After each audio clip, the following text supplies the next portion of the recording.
দর্শক, এই মুহূর্তে রাজধানীর এভার কেয়ার হসপিটালের সামনের চিত্র দেখতে চাই। সহকর্মী রঞ্জন শান্ত সেখানকার আপডেটগুলো রাখছেন। রঞ্জন, আপনি সেই সকাল থেকেই তো সেখানকার খবরগুলো রাখছিলেন। খালেদা জিয়াকে কখন নাগাদ বের করা হতে পারে জানাজার উদ্দেশ্যে, এবং কিছু কি জানতে পেরেছেন কিনা, কি আপডেট সেখানে? একটি কালো কাপড় মোড়ানো গাড়ি ঢুকেছে কিছুক্ষণ আগে, আপনার মাধ্যমে আমরা জানতে পেরেছি। সেই খবরগুলো জানাবেন রঞ্জন। ইসরাত, বাংলাদেশের আকাশ তো ভারী গত সকাল থেকে, এবং সেই ভারাক্রান্ত অবস্থা এভার কেয়ারের সামনেও, এবং সেটা সময় যত গড়াচ্ছে ততই ভারী হচ্ছে।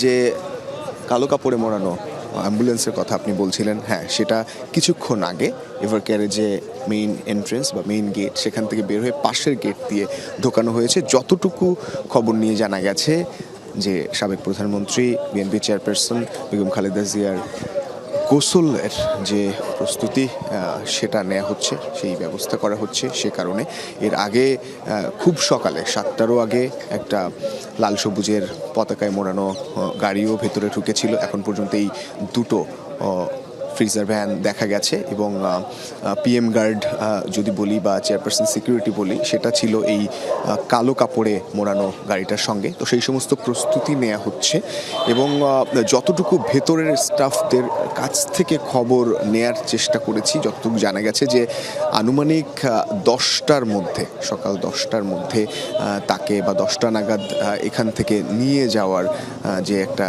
সময়, সেটা ধারণা করা হচ্ছে। কোনো অফিসিয়াল কনফার্মেশন কিংবা আনুষ্ঠানিকভাবে যেহেতু এই সময়টা জানানো হয়নি, দু একটা গাড়ি সকাল থেকেই ঢুকছে, তার কাছের মানুষ এবং বিশেষ করে আসলে আইন শৃঙ্খলা রক্ষাকারী বাহিনী, তারা কিন্তু ওই শুরুর গাড়িটার সঙ্গেও ছিল, এবং তারা সময়ে সময়ে এই জায়গাটায় আসলে ওই প্রোটোকলটা দিচ্ছে। এবং এছাড়া যে রুট দিয়ে তাকে নিয়ে যাওয়া হবে সেই সমস্ত ব্যাপারে আগেই জানা গেছে। এভার কেয়ার হাসপাতাল থেকে 36 জুলাই এক্সপ্রেসওয়ে হয়ে কুড়িল ফ্লাইওভার, নৌ সদর দপ্তর হয়ে তার বাসভবন ফিরোজায় যাওয়ার কথা, এবং গুলশান 2, তারপর কামাল আতাতুর্ক এভিনিউ হয়ে এয়ারপোর্ট রোড, মহাখালী ফ্লাইওভার হয়ে জাহাঙ্গীর গেট এবং বিজয় সরণির ওখান থেকেই উড়োজাহাজ ক্রসিং হয়ে বামে মোড় নিয়ে জাতীয় সংসদ ভবনের 6 নম্বর গেট দিয়ে যাওয়ার কথা।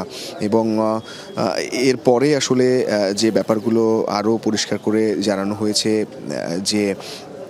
যে জায়গায় আসলে তাকে নেওয়া হবে, প্রাক্তন প্রধানমন্ত্রী বেগম খালেদা জিয়াকে রাষ্ট্রীয় মর্যাদায় দাফন কার্য সম্পন্ন করার জন্য, সেটার জন্য পুরো জাতি, পুরো দেশ প্রস্তুত হয়ে আছে, এবং তারা সবাই অংশ নেবেন সেটা। এবং এভার কেয়ারের সামনে থেকে সেই জানাজা অবধি কিংবা তাকে মহাপ্রয়াণে শায়িত করা অবধি হয়তো সঙ্গে থাকবেন পুরো দেশ।